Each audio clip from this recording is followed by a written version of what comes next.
Hi everyone! In this video I will explain why your SPF moisturizer may not protect you from the sun as much as you thought, how to check the actual protection that you're getting from it, and what to do if you're not getting enough protection from it.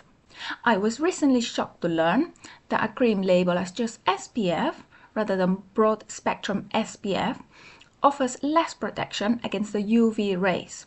This puts you at risk of premature aging, sun damage, and even skin cancer.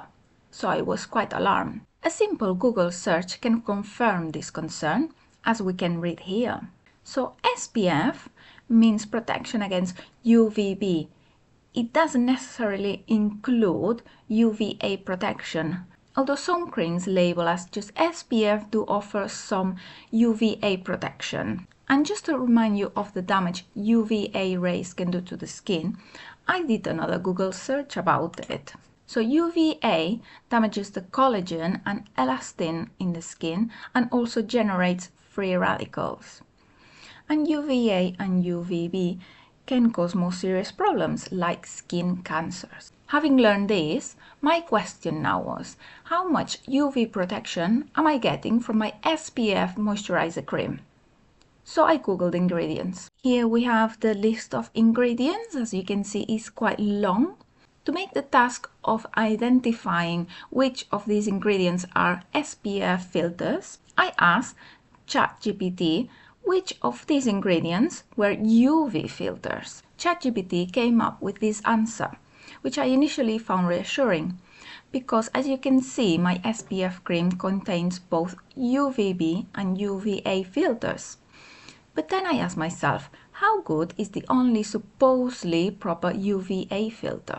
So I googled it, and this is what came up. So this ingredient, which I'm not going to read because it's so long, that name, it's one of the most widely used UVA filters in the world and has been rigorously tested for safety and efficacy. And then I checked another source to confirm this information. So here we have that it is the global gold standard of UVA protection and is the most used UVA sunscreen in the world.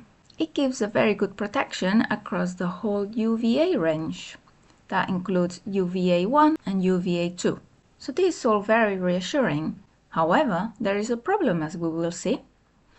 The problem with it is that it's not photostable and it degrades in the sunlight. It's a UV filter, so this is critical.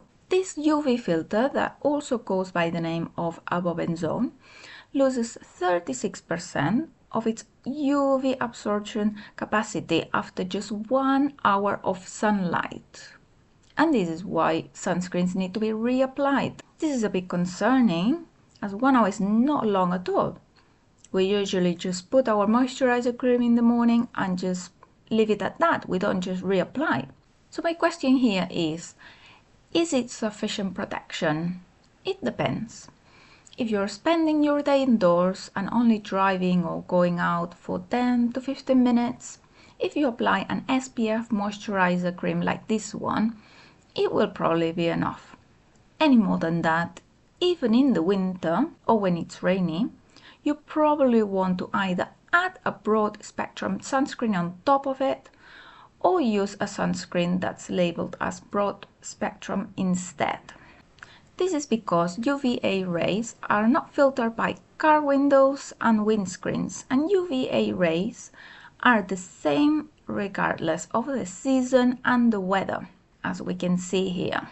I also searched the other UV filters in the ingredients of this cream, but I won't put you through all of the results. But I'd like to highlight one of them. So it's this one called octocrylene.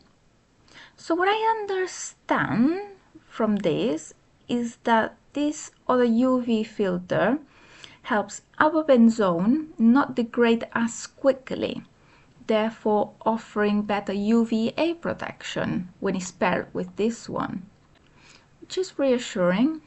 However, I'd rather be cautious and only use this SPF moisturizer alone when my exposure to sunlight is going to be very minimal.